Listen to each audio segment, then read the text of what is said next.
of us, being alerted to that, we would be able to. However, if it's outside of that, once that IP address was renewed, which is typically, depending on how it's set up on the server, you can set it, 24 hour, you can set it 2 days, whatever. Outside of that, it's possible that that person could receive a new IP address. But if you knew that person's IP address, you would know that it was not in our building? I mean, if you were within the time frame before the IP expired, would you know that it was not? I mean, could Phil say to them, hey, look, we know it was not a Hooksett student or a Hooksett staff member? I mean, do we have that kind of clarity to be able to? I mean, we would never say that because it would be a Hooksett device. See, the problem you have is, right. I could go over to one of these right now and do something sinister. And if Matt weren't here, if like the three of us were here and we're like, hee hee hee hee, no one would know whether it was Phil or Dave or Mike. But if you went over to that device, But you'd we have would to know it was log that- in. We would know it was Yeah, that he device. could log in locally to that machine using a student account. Right. He could go on and just use it sort of as a, go on and pop on the website real quick, and if it was something that wasn't blocked by the filter, go somewhere, post, absolutely. Right, but he would need to know a legitimate student name, and so Phil. No, I mean, we have generic local accounts on the computers in here. So we don't even log in kids to. Yeah, they usually log in as themselves if they want access to all their resources. However, they can log on locally to machines as well. And if their guest network is at the same thing, you don't really. Yeah, and that's typical in I a mean, lab if you're environment. You have a local account on the machines, and it's for a student who may be saving something to a thumb drive, and they go to another computer at home. So. But the answer to the question is, you could identify the device, but identifying the device doesn't tell us who the user is. No, that's a completely different. But did you say you could identify the device? I didn't Yes, hear you say given that. a certain time period is what I said. Okay, so you would know that that device was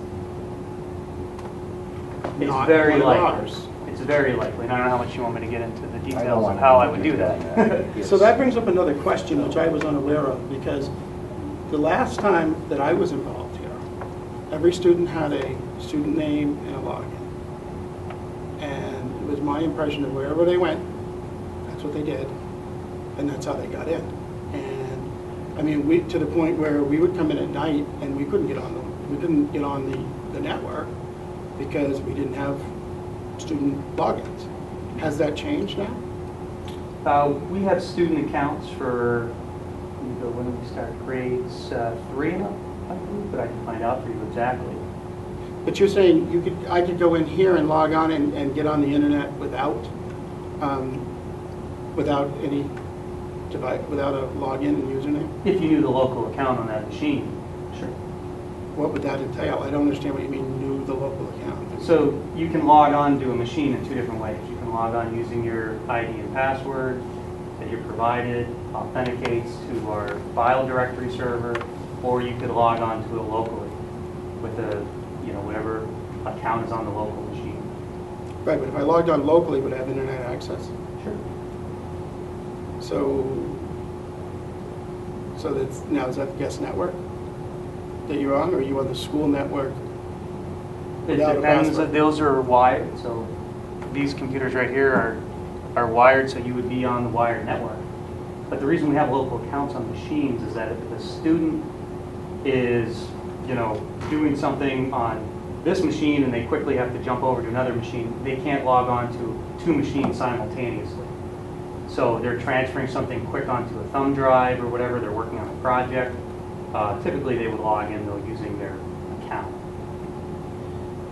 Or substitute teacher. So I could go over there and put a thumb drive in that device and put something on the network? If you're working on a project, I mean, you'd have to log on, but But didn't you say I could log on to the local computer?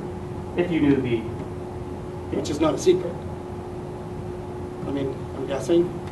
But the question is, Yeah. could David right now log on and put something on the network? put something on the network, That was his question. you could plug in the thumb drive and, work on your PowerPoint or whatever you wanted to, sure. But he couldn't put something on the network. No, I could put something on the hard drive of that computer. So is that virus safe, Is what virus say? that people can get on, and we don't know who they are, and then, I mean, this is my They're Macs. concern. They're Macs, so they're virus safe.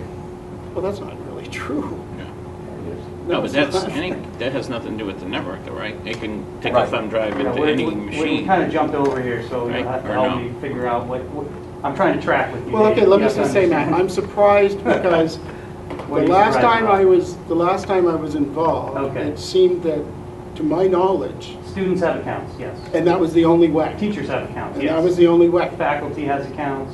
Right. We have accounts. Right, and I was And I told at that confirm- time that was because we need to know who is logging on in case That's right. something happens, we know who it was, by at least their And username and that's still password. true today. They all use their ID and password to log in. However, and I'm answering your questions honestly, there are local accounts on some of the machines.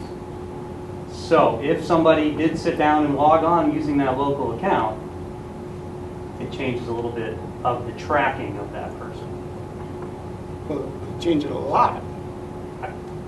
Wouldn't it? I mean, I'm open to, suggestions, ideas. I think Well, I just don't We can understand why do we certainly have take that. I don't understand.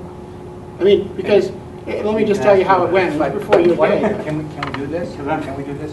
Why don't we have him answer the question? There may be other ways of doing things. What he just described, every school and college that I know of, that's how Yeah, I it's don't done. There may be other ways of doing it, but that's pretty standard about how it's done. logging on without a username and password, Can you go to the library and log in? yes, Do you have to put a username and password in? no. But they're not a school. That was your example of the way it was. I'm saying it's really sort of like the convention. Yeah, So from the library, a kid could go over there and. every do school all those things. district I've worked in has local accounts on their computers. I guess that's. And I'll So I'm tell not you- sure how things And every were done. college does. Yeah, I'm not sure how it was done years I ago, shouldn't that's, say yeah. but, that's pretty conventional. That's the answer to the But question. can I ask a question, or I'm just trying to figure out. you have one coming, Dave? No, go ahead, man. So if someone could come on here and log on, look, can a stranger without a student account or a faculty account come into the parking lot and get online in our schools? So somebody can drive up, our signal, So it's close enough to yeah, our say- signal extends a little bit outside and they would be able to get on to, Well, And part of that's my It's like- fault. Part of that's my fault. And I said that night. And that seems to have become a focus. Yeah. No, I'm just wondering, You can they sitting get online? sitting in the I don't have an parking lot, iPhone. you'd have to Yeah. be right over here But say you by were, one of the. but you could get on handicap- without a password, Well, though, right? And I don't want to tell people how to do it either, but No. it's, you could not be sitting down here in the Right. parking lot doing your internet stuff. If the signal goes to the corridor, it goes beyond that. You could be out on the playground, well, excuse me, you could be standing out beside the door and you're gonna get And I can get on without a password, that's what I'm saying. the guest center will. Yeah. Okay. But that doesn't mean that, you gotta put all this together, that doesn't mean that he could identify your device. That would say Mike's phone. That's better, right? Yeah, but that, to be clear, without getting into things, that does not just pop up. That sounds like this was something that you, If you Put have some to- effort into doing it. I think what Matt was saying is, if you have to do it, you can identify it. If the need, and we would not, I'm gonna be honest with you too, well, I'm always honest with you. We wouldn't be looking for this stuff out of curiosity. We'd be looking for this stuff when there was a need for us to know. There are a lot of different philosophies about network. And there are some that believe that people are not going to do the right thing and need to be watched very closely. And there are others that believe that people do the right thing, but if they do make a mistake, we need to be able to find them. And that's more or less how we operate. well, and I'm trying to stay away from the policy, just because I don't want to bog you guys down. Just to be clear though, with the parking lot scenario, and with Phil's phone without giving away any secrets here. It sounds to me like you did an experiment where Phil's phone was out there and then you were actively trying to find it during that time. I guess what I'm looking at is there any forensic evidence left if Phil was out there at, 2 o'clock, and here we are later, and we're saying we wonder who was out there? Are we collecting data that we can look back at, or was that an experiment that you basically set up that was a real-time situation? It was a real-time situation. I don't Okay. run parking lot reports. No, I'm not asking about a parking lot report, I'm just trying to ask you. We have to be careful, you have to listen to the question. Could you have told it? We would not be collecting that data. We have no need for it. It, quite frankly, would be a waste of time. But if it happened and there were an issue with it, we could then identify that. We could then, remember he used the words a lot of times, if we have to investigate that, we can. So if that did happen at 2 o'clock in the morning and we had to go back and say, what was the name of the device that did that at 2 o'clock in the morning, he could do that. Correct? Well, That's correct. that was just very unclear, because you just said that it could, but before when I said it was a real-time thing and you could find it now, but we wouldn't have any data to find it later. You said, no, we don't have any data. But No, I'm let's- confused with that. no, we don't want anybody to be confused. Right. What you said was, are we collecting that data? And what I said is, let's be clear, no, we're not collecting that data. We have no need for that data. But if that happened and we had to investigate, remember that word that you used, investigate, we could then go back within that window and Of the data you identify. collected. I'm sorry? Of the data that you collected. Because the data has to be stored somewhere for you to go back and look at it. Well, now you're asking how we go back. Well, I know we don't go back in time. I mean, we're looking at data that is at 2 o'clock, when that incident happened, there was some data put somewhere that we can look at. Collected, received, I mean, Can we go back and investigate? Do we collect? I don't want to be semantic about this. No, we don't collect it. Can we do that? Yes. well, I find it. And we're just not going to go into how. Yeah, I find that we're not, it's not being really very clear here, and it seems to be a lot of semantics about, what we can do. And what I'm trying to do here is to establish how this network is functioning, to look at it from a parent's point of view, the school board member's point of view, to try to decide if we want to have kids functioning with devices of their own. And when it's unclear, it makes it very difficult for me to make that decision. What's unclear, Dave? Because to tell you the truth, I have learned a lot sitting here listening. There's nothing unclear. At 2 o'clock in the afternoon, in the parking lot, data is generated from that phone and is stored somewhere.